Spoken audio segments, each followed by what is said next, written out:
Please subscribe Sadhguru Sai Creations.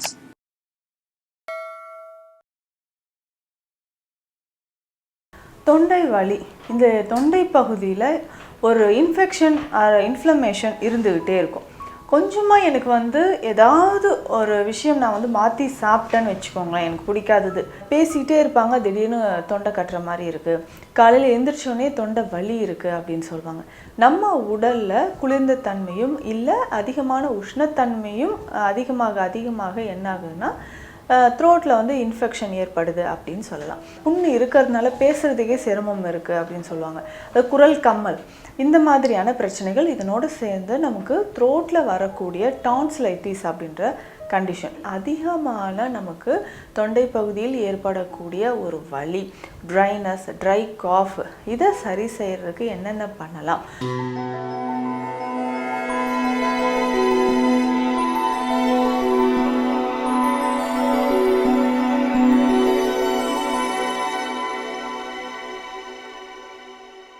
Sadhguru Sai creation viewers அனைவருக்கும் வணக்கம். நான் doctor Nithya, Siddha physician.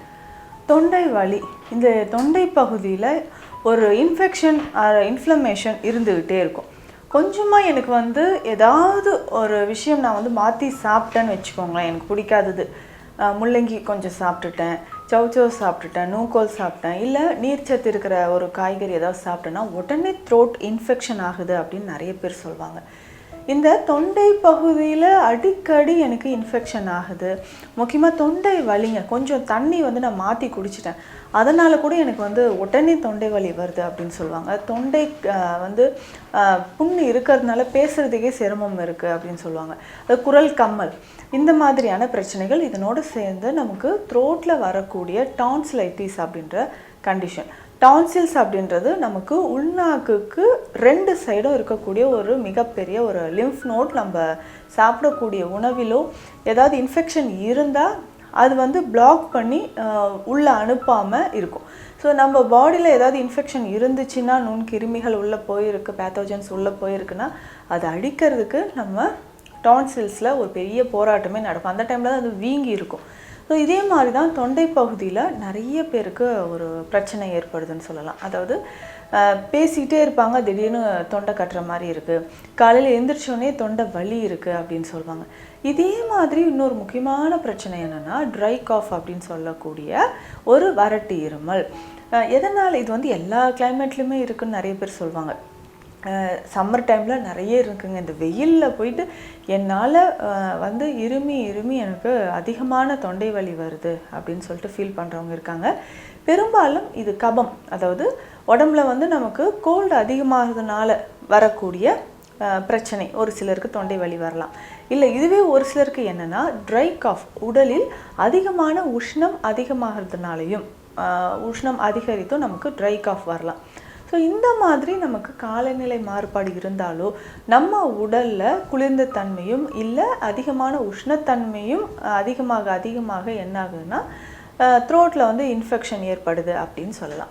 So இந்த இன்ஃபெக்ஷனோ இல்லை தொண்டை வலியோ வறட்டு இருமல் இருக்குது அப்படின்னா நம்ம உடலே என்ன ஆகுனா ஒரு டயர்ட்னஸ் நமக்கு ஏற்படுது. உடல் முழுவதுமே அடித்து போட்ட மாதிரி ஒரு உணர்வு ஏற்படுது. ஸோ அடித்து போட்ட மாதிரி ஒரு உணர்வுனா எந்த ஒர்க்குமே நம்மளால் பண்ண முடியல அப்படின்ற மாதிரி. ஸோ எந்த ஒர்க்குமே என்னால் பண்ண முடியலங்க, ரொம்ப டயர்டாக இருக்குது, நைட்டெல்லாம் இருமியே காலையில் எனக்கு டயர்டாகிடுது, திரும்ப காலையில் நான் இரும்புகிறேன், இதனால் வயிறு வலிக்குது, சைடில் நம்மளுடைய வயிற்று பகுதியில் 2 பக்கமும் விலா எலும்புகள்லாம் அதிகமாக வலிக்குது. பெண்கள் நிறைய பேருக்கு இருக்கக்கூடிய ஒரு பிரச்சனை, அடிக்கடி இரும்பும்போது பார்த்தோம்னா யூரின் லீக்கேஜ் ஆகுதுன்னு சொல்லுவாங்க. இதுவே சர்க்கரை நோயாளிகளாக இருந்தாலும் ஒரு 50-60 வயதை கடந்த நபர்கள் அதிகமாக யூரின் லீக்கேஜ் ஆகிறது, அடிவயிற்று பகுதியில் வலி இருக்கிறது.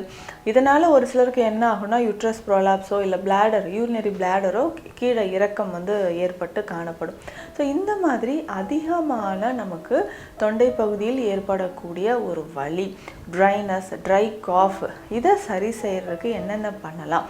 ஒருவேளை நமக்கு உடல் குளிர்ந்த தன்மையினால தான் கோல்டு காஃப் வருதா வருதான்னு தெரிஞ்சுக்கணும், அதிகமான உஷ்ணத்தினால் வருதான்றதும் தெரிஞ்சுக்கணும்.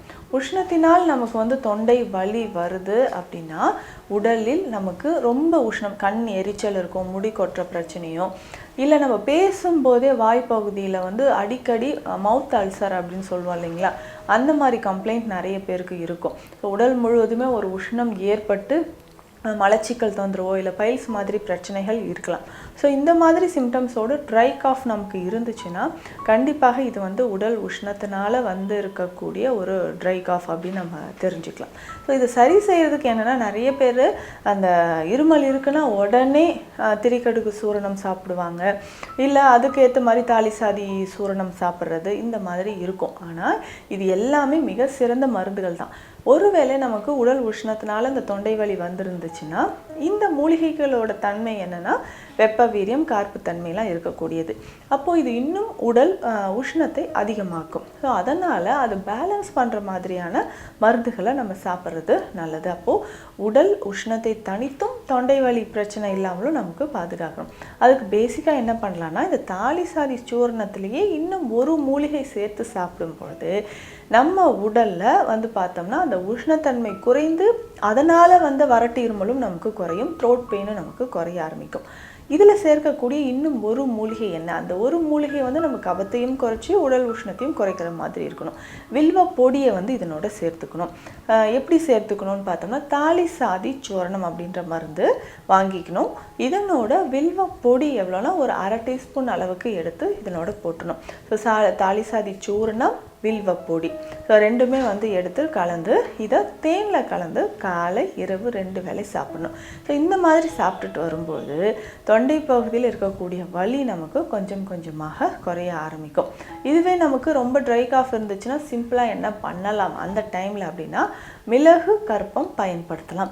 இது மிளகு கற்பம் எப்படின்னா, மிளகு வந்து நல்லா புளித்த மோரில் போட்டுருணும். ஒரு இரவு முழுவதும் அதை நல்லா ஊறினதுக்கப்புறம் எடுத்து வெயிலில் காய வைக்கணும். ஸோ காய வச்சு நல்லா பதப்படுத்தி எடுத்து வச்சுட்டு இந்த மிளகு நம்ம சமையலுக்கு ஜென்ரலாகவே எதற்கெல்லாம் பயன்படுத்துகிறோமோ எல்லாத்துக்கும் பயன்படுத்திக்கலாம். ஸோ இந்த மிளகை எடுத்து வாயில் போட்டுக்கணும். ஸோ வாயில் போடும்போது நம்ம சலைவா எச்சிலோடு சேர்ந்து அந்த எச்சில் உள்ளே போகும்போது தொண்டை பகுதியில் நமக்கு நல்லாவே இதம் தருது அப்படின்னு சொல்லலாம். தொண்டை பகுதியில் இருக்கக்கூடிய அந்த வறட்சி தன்மை போக ஆரம்பிக்கும்.